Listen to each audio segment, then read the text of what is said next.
The animals, trap, trap, trap till the cages full. You know, I've been really fortunate to work on really amazing jobs. And a lot of them have been networks, you know. And the one thing is that sometimes they tend to micromanage a show to death and it like falls apart. And I feel like Netflix is smart enough to not get in their own way. With Netflix, we knew that we were going to put every episode on at once, so it really, really changes the way you tell the story. We looked at it like season 1 was a 13-hour movie and season 2 is a 10-hour movie. But also creatively, they really let me go as violent and dark and as sexual as we wanted. Remember all their voices. Yes, sir.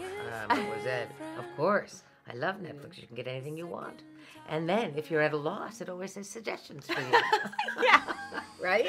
Right, if you're confused, it suggests you. If you're lonely or you feel like you don't have any friends, it says suggestions for you. Let's pop on that. Netflix, you're my friend. Netflix has destroyed my life. Netflix is, I've never been happier about having no social life whatsoever. Personally, I'm so excited for you guys to have Netflix because it's going to change your lives. Oh, you might lose a couple friends, you know. You might lose your job. No, just kidding. But just call your boss and tell him you're going to take a couple days off because you will definitely lose a weekend. Yeah, exactly. I mean, we could be real. It definitely hurt, you know. I mean, a lot of network television, they are kind of scrambling a little bit because, you know, first of all, Netflix, you know, Hulu and Amazon are now jumping on the Netflix bandwagon, and they have original content. And I think if anything, it's just there's so many other platforms now that it's kind of hurting network television because audiences are now, their attention is dispersed on many more things. I think it saved network television. You look at a show like Breaking Bad. Breaking Bad was a show that hadn't fully found its audience until Netflix. They call it the Netflix effect. By season 4 or season 5, everyone was going and catching up on Breaking Bad. And then they have Arrested Development and Lost and all these incredible shows that are on Netflix.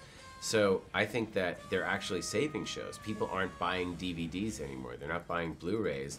They're watching things online and on digitals. Big films were really taking over, and all the small films weren't seen anymore or weren't made anymore. And if they were made, they didn't get to a theater.